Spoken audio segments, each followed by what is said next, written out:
Just as a small recap, we are protecting each other as Uber drivers. We are a team.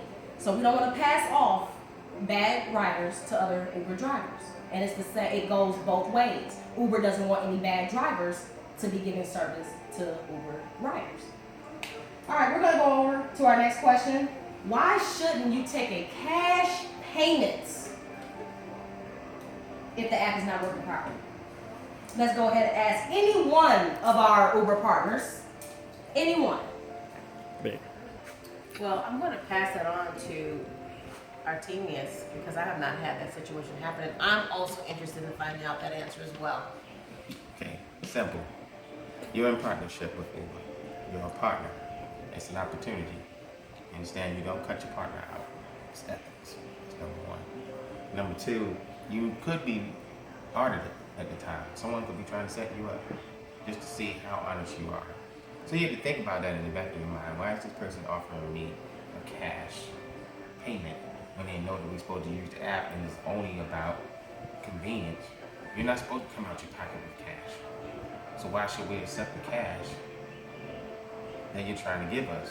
You know, so think of it as a moral thing and a setup thing. You know, don't be audited. Think about that. This is a company. Uber's very big. Don't think for a second that they don't have Q&A. Okay, quality assurance is very, very important. So think about these things when someone offers you cash. You say, no, sir, no, ma'am. Cash is not necessary. I'll work it out with Uber. They're my partners.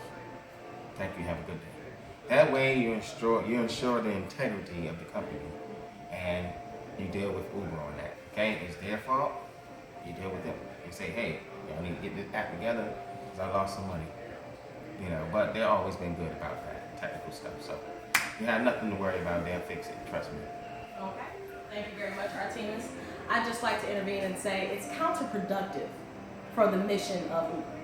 Taking money, it's not how Uber works. Uber works straight. It's all electronic transactions, and everyone knows that. Okay. So we're going to go ahead and move on to our next question. Why should we use two Bluetooth devices in the car? Why is it suggested that you use two Bluetooth devices in the car? We're going to go ahead and ask our experts, amateur Uber X driver, Mr. Artemius.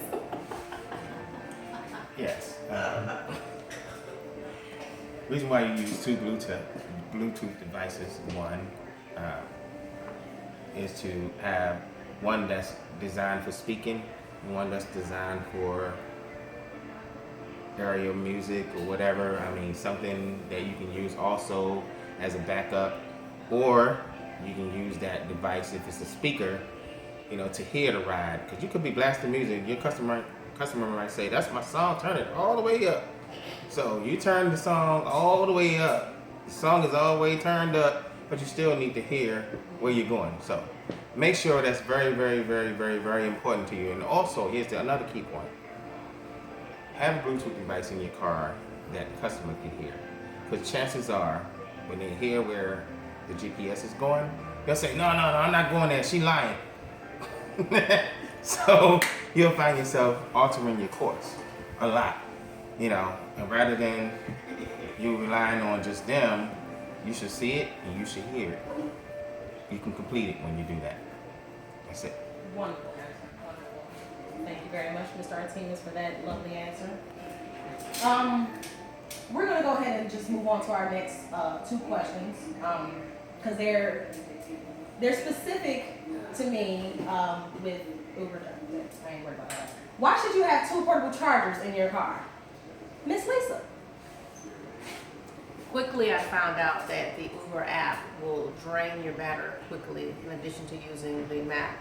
So it's very important that you have two charging devices. One is a backup for yourself for what you're using in your car, but also as a courtesy to our customers. You know, our customers are steady on their phone. They're trying to get to where they need to go. And if they see that there's a charging device in their car, that's just another added benefit that we're providing for the customer, another feature that will help the rating. And they say, oh my goodness, I'm down to 5%. Oh, I got you.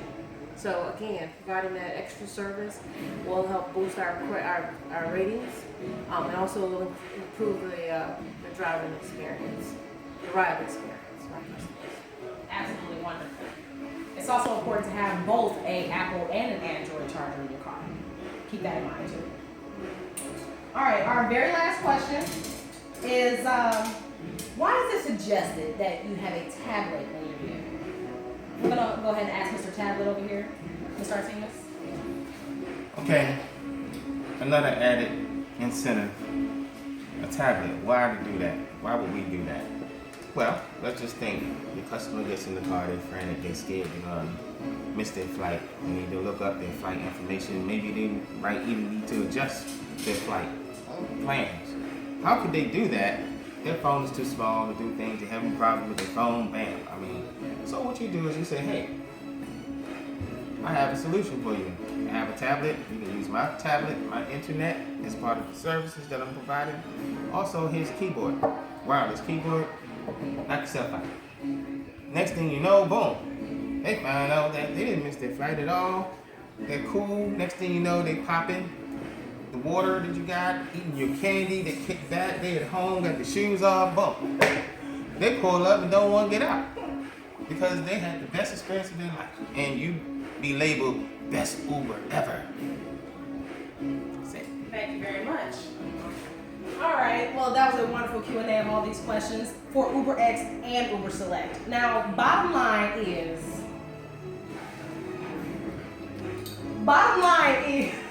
the more you prepare for your customers, the greater amount of business you're gonna have, okay?